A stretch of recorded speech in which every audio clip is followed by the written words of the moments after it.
tal, amigos? ¿Cómo están? Muy buen día a todos los seguidores de la revista Lemas de Librerías Gandhi. El día de hoy tengo el gusto de conversar con el doctor Mauricio Limón Aguirre. Él es doctor en Derecho de Empresa por la Universidad de Navarra. Es egresado de la Escuela Libre de Derecho en México y cuenta además con un máster en Derecho Ambiental por la Universidad del País Vasco. Ha complementado su formación con especialidades en Derecho Corporativo y Económico por la Universidad Panamericana y en Derecho Ambiental y Globalización por la Universidad de Castilla-La Mancha.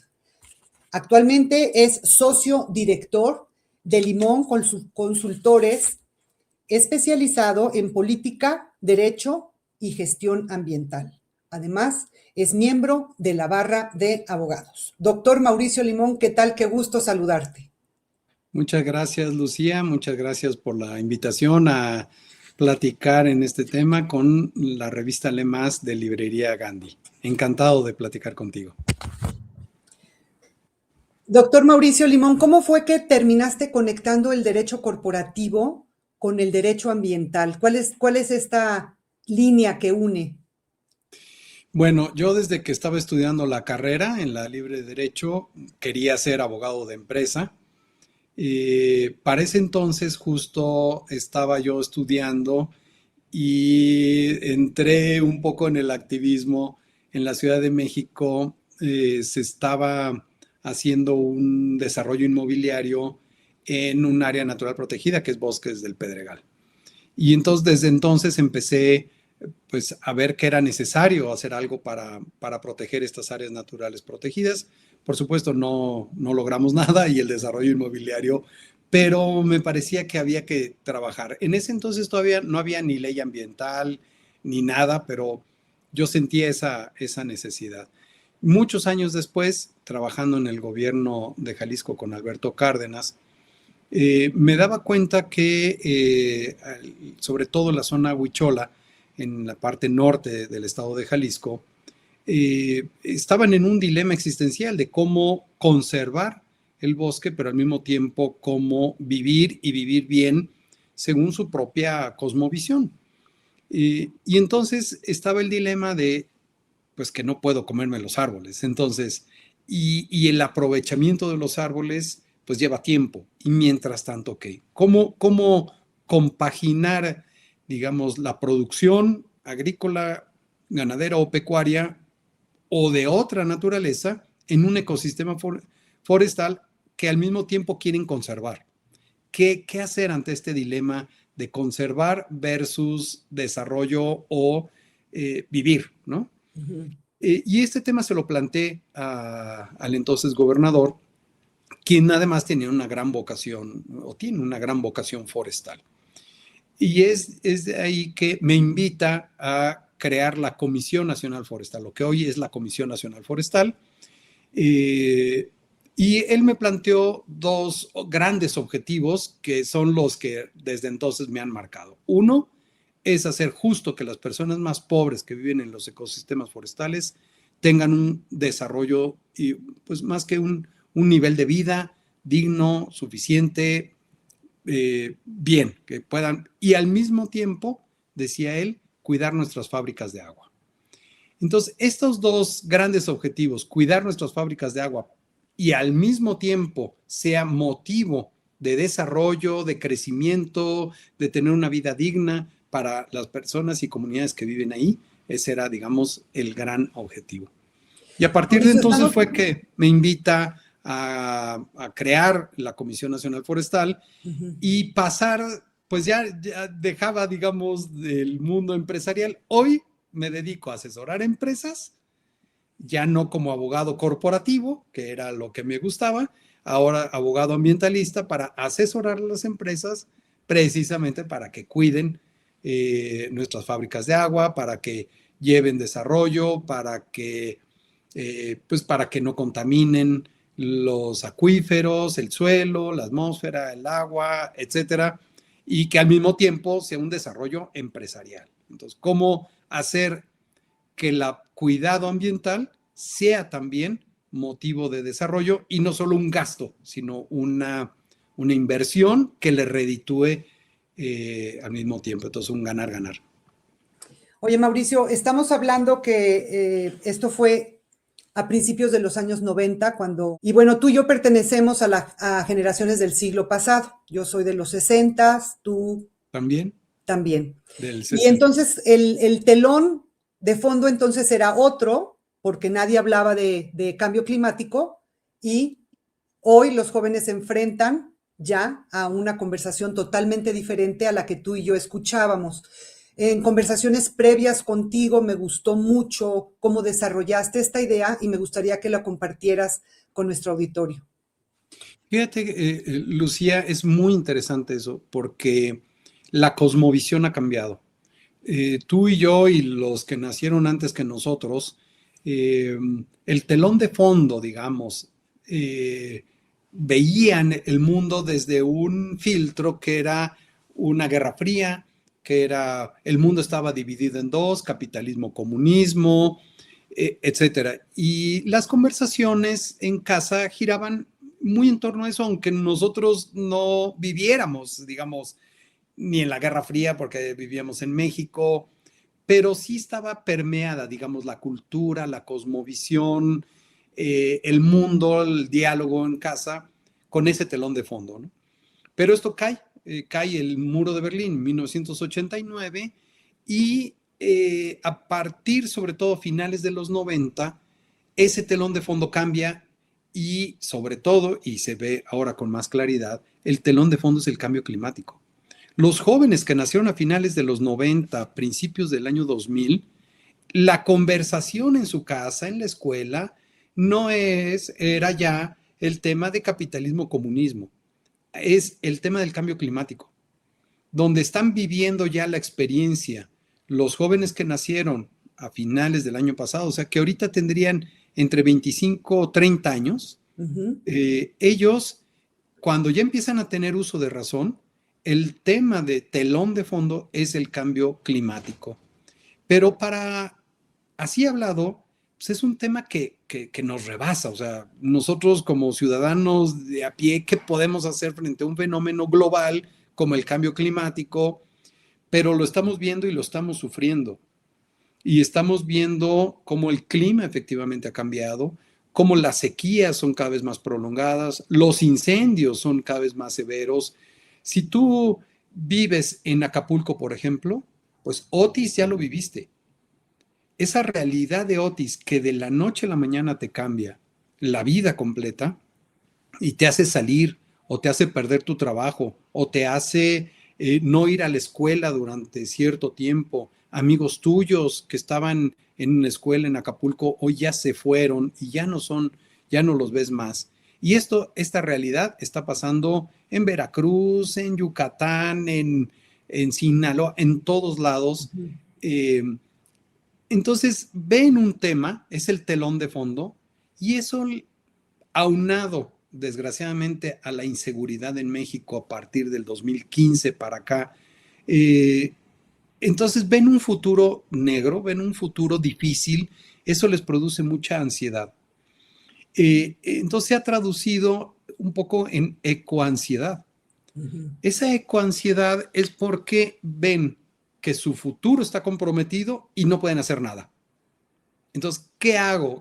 Bueno, sienten que no pueden hacer nada porque sienten que el cambio climático no depende de ellos y al mismo tiempo, pues que está comprometido su futuro. No tienen certeza ni del clima, menos de la economía, de la seguridad. Entonces, eso les provoca una ansiedad tremenda.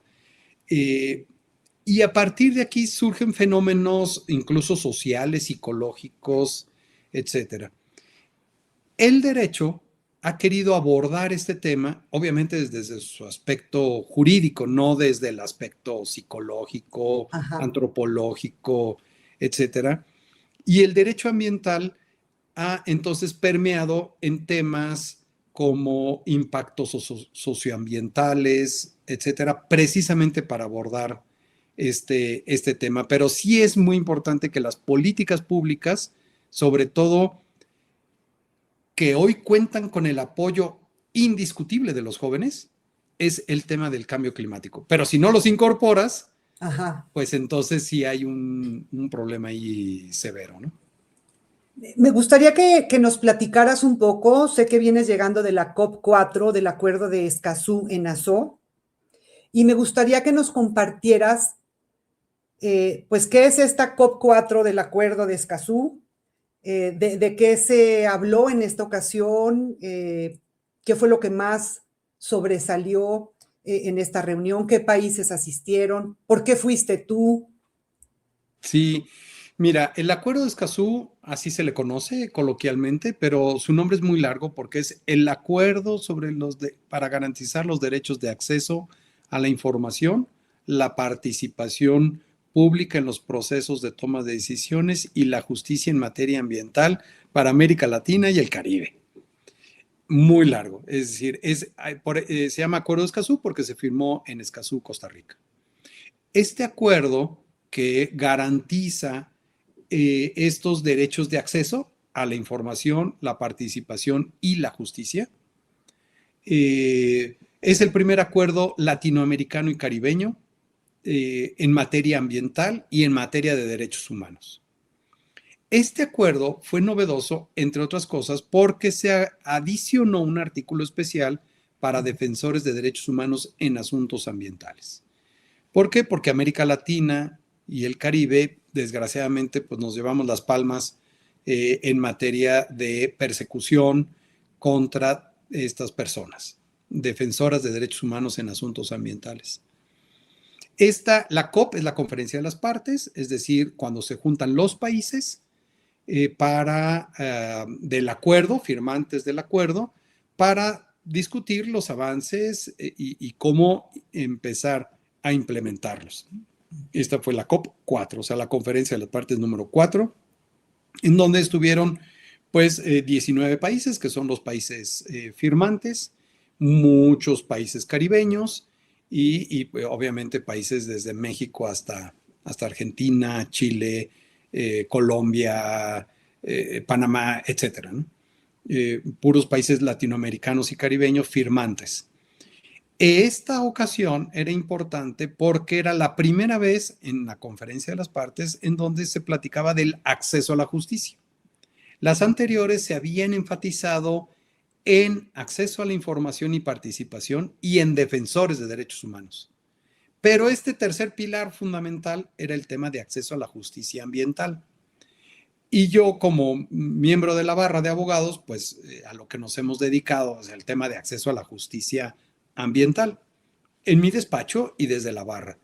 Entonces, el gobierno mexicano invitó a las organizaciones de la sociedad civil interesadas en el tema y como parte de la sociedad civil la barra, pues nos apuntamos y fuimos 4 miembros de la sociedad civil como parte de la delegación oficial.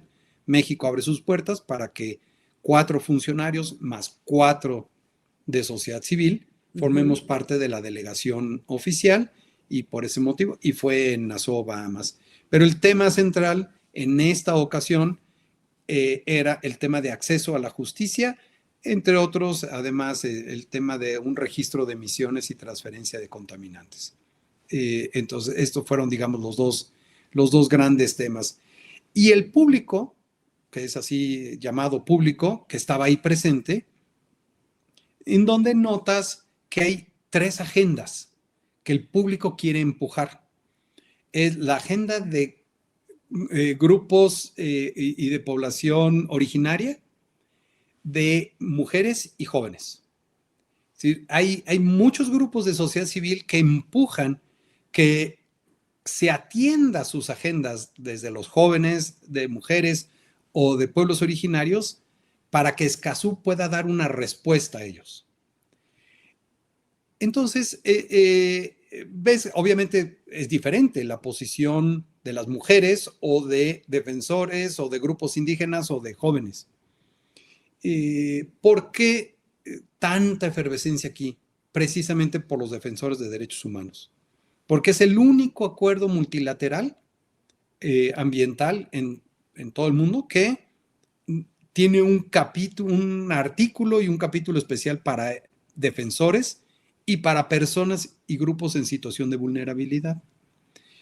Y esto lo enlazo con la ecoansiedad, porque no hay, es decir, ni en cambio climático, que es la preocupación más viva, quieren participar, quieren decir algo estos grupos, ¿Grupos? pero no tienen un espacio oficial donde puedan hablar. Entonces hablan afuera de las puertas de la negociación. En cambio aquí hablan dentro de la negociación. O sea, uno está negociando con los países y le dan la palabra al público. Y entonces puedes, Interesante. alguien de México, de Colombia, oigan, yo veo que no están discutiendo el tema de jóvenes o de mujeres o de pueblos originarios. Eh, y si un país acoge la propuesta del público, esa posición se vuelve oficial y se tiene que discutir. Entonces es un espacio único en el mundo donde el público puede llevar propuestas, puede hablar, puede llevar propuestas, no vota, pero sí, si un país acoge esa propuesta, entonces se vuelve formal y hay que discutirla y aprobarla en su caso o no. Entonces es una presión muy fuerte, pero ves ahí las agendas, ves un poco cuáles son las preocupaciones y por qué aquí y no en otras, digamos, como puede ser cambio climático, biodiversidad, que tienen una presencia enorme, son convenciones en donde van miles de personas, ¿no? Sí. Y aquí no. Y aquí de alguna manera como médico de cuerpo, ustedes se pueden dar cuenta qué es lo que está sintiendo estos tres grupos, ¿no? De los que nos hablas. Me imagino, ¿cuántos días fueron, Mauricio? Fueron oficialmente 3, 3 pero días. digamos empezó desde el martes, entonces fueron 4 días. Ajá. Coincide con la celebración del Día de la Madre Tierra, que es el 22 de abril, porque ese día fue el día que entró en vigor. Entonces esto le da un contexto más social. En América Latina se celebra mucho el Día de la Tierra, o el Día de la Madre Tierra, el 22 de abril, y es el día que entró en vigor este Acuerdo de Escazú, y por eso hay mucha efervescencia. Y hay muchos países, bueno, no muchos, todavía pocos, pero están empujando para que haya una mayor vinculación entre el Acuerdo de Escazú y la Convención Marco de Cambio Climático y la Convención de Biodiversidad. ¿Cómo lograr una mayor interacción entre estos tres? Y particularmente Escazú, a diferencia de los otros, tiene que ver con herramientas, con herramientas de cómo hacer efectivo estos otros derechos. En Claro. cambio, los otros te hablan de cambio climático y te hablan de los países que deben de reducir y todo, pero uno ahí, ¿qué? ¿No? O sea, en biodiversidad, que hay que conservar las áreas naturales. Pero acá son instrumentos procedimentales, es acceso a la información, es acceso a la participación en asuntos climáticos, de biodiversidad o de cualquier otro tema. A ver, Entonces la gente dice, quiero estar en Acuerdo de Escazú porque ahí es donde yo realmente puedo hacer algo, puedo exigir derechos como la participación, por ejemplo, en la política pública de cambio climático, desde la visión del Acuerdo de Escazú. se firma, corrígeme si me equivoco, en términos prácticos, se firma un acuerdo, se firman compromisos, se ponen de acuerdo y después se instruye en cómo llevar a cabo estos acuerdos, se dan las herramientas para poder llevar a la práctica y que no se quede en el papel Es estos acuerdos. correcto. ¿Hay un seguimiento o se queda todo en nos reunimos en Nassau y nos vemos el año que entra? Cada 2 años nos vemos, pero sí, por ejemplo, se hizo un plan de implementación para defensores de derechos humanos. Eso se hizo en la COP3. Entonces, ahora dicen, este es el resultado, este es el plan que a lo largo de estos 2 años estuvimos trabajando los países con la participación del público y entonces dicen, discutamos este plan de implementación de defensores de derechos humanos. O sea, ya no solamente queda un artículo que dice que los países deben de proteger y que deben generar un entorno favorable, etcétera, sino que a partir de ese artículo, los países se ponen de acuerdo en un plan de implementación de ese y lo distribuyen. O un plan de perspectiva de género en los temas transversales, ¿no? Que es información, participación y justicia. Eso se trabajó ahora en estos 2 años y lo presentaron en esta COP para que los países ya tengan, digamos, más herramienta, más concreta, no solamente un artículo ahí que dice que los países deben implementar. Aquí se trabaja en algo más concreto, digamos, y se pone a consideración de los países ese programa de implementación sobre defensores. Y podríamos decir que reuniones como la COP4 pueden brindar esperanza a los de las nuevas generaciones de que por lo menos los adultos, como tú y como yo, están haciendo algo al respecto. Sí, porque sienten que justo Escazú lo que les ayuda es, y fue un acuerdo, la COP4 fue que se invita a las partes a que haya una mayor participación de barras de abogados, de universidades, colegios, escuelas de derecho, etcétera, a construir e implementar mecanismos ad hoc para personas de acceso a la justicia, para personas en situación de vulnerabilidad y defensores de derechos humanos. Es decir, que se construyan nuevos mecanismos con la participación del público en los países según su propia tradición jurídica. En el Caribe casi todos son del common law y en América Latina pues del derecho civil romano, digamos. Entonces son tradiciones jurídicas muy diferentes, pero en ambos casos como construir mecanismos. Eso es interesante porque dentro de 2 años, que la COP siguiente va a ser en Panamá, pues los países van a tener que llevar avances. Van a tener que decir, a ver, ¿ya logramos algo? ¿No hemos logrado nada? Entonces el público va a empezar a empujar a sus países pues, para que hagan algo. Entonces sí levanta esa esperanza de que los países empiecen a construir nuevos mecanismos de acceso a la justicia para bajar la violencia y finalmente pues resolver los problemas. Y además el acuerdo de Escazú dice que deberá haber un organismo independiente, autónomo, no subordinado al Poder Ejecutivo que revise la información.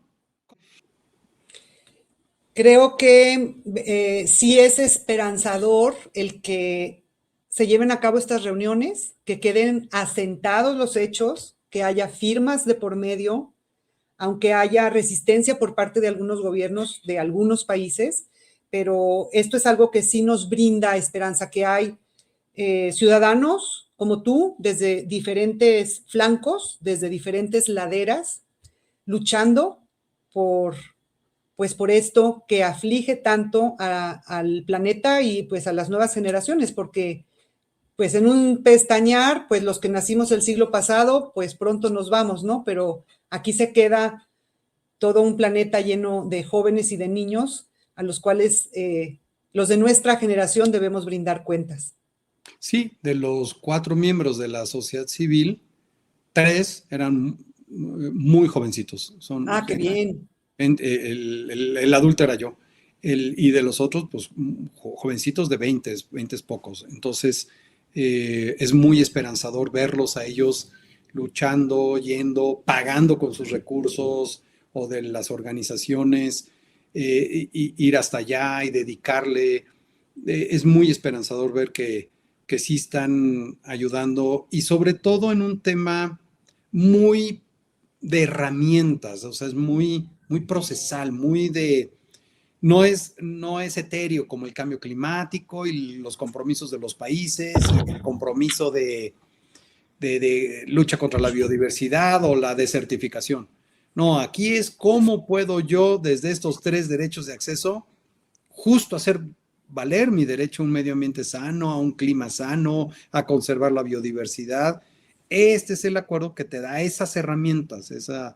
Entonces, por eso hay mucho interés en los jóvenes, porque ahí pueden hacer algo, pueden participar. El otro se quedan muy en la impotencia a veces.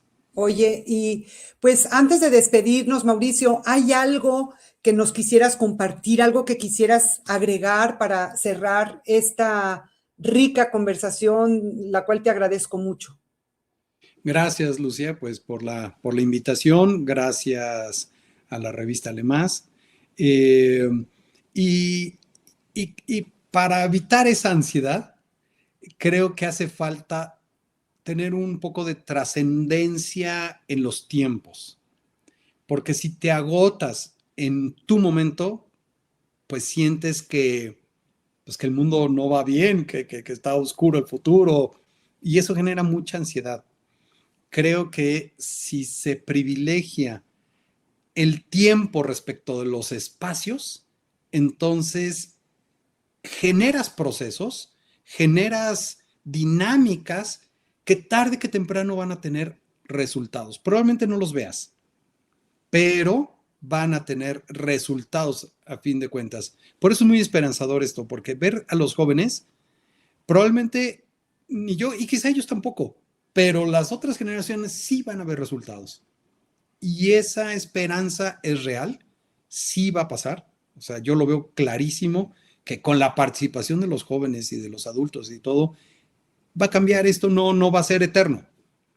Claro que les produce, que quisieran que con un clic cambiara la realidad, pero la realidad no va a cambiar en un clic. Cambia con trabajo, con esfuerzo y tarda, pero cae, pero sí cambia. O sea, no, esa duda no hay, pero pues hay que lucharle. Entonces, eso genera esperanza, esa ansiedad se transforma en un potencial de trabajo por los demás y además pues te va a dar mucha satisfacción ver, aunque en el Inter pues si tengas muchos problemas y muchos conflictos y todo, pero con la esperanza de que pues va a cambiar porque tú estás trabajando en eso. Me gusta el concepto de trascendencia en el tiempo y visualizo esa ilustración que de repente vemos mucho en redes sociales, alguien que siembra un árbol que tarda 60 años en florecer y lo cuida, aunque nunca lo vea en su plenitud, pero hace en vida todo lo posible para que esto suceda. Y es lo que Mauricio Limón desde su trinchera está haciendo. Te lo agradezco mucho a nombre de la humanidad y no sabes el gusto que me ha dado poder tener esta conversación contigo. Estoy segura que, aunque no nos toque verlo, habrá muchos cambios. Seguro Muchas que sí. gracias, Mauricio. Gracias, Lucía. Gracias por la invitación.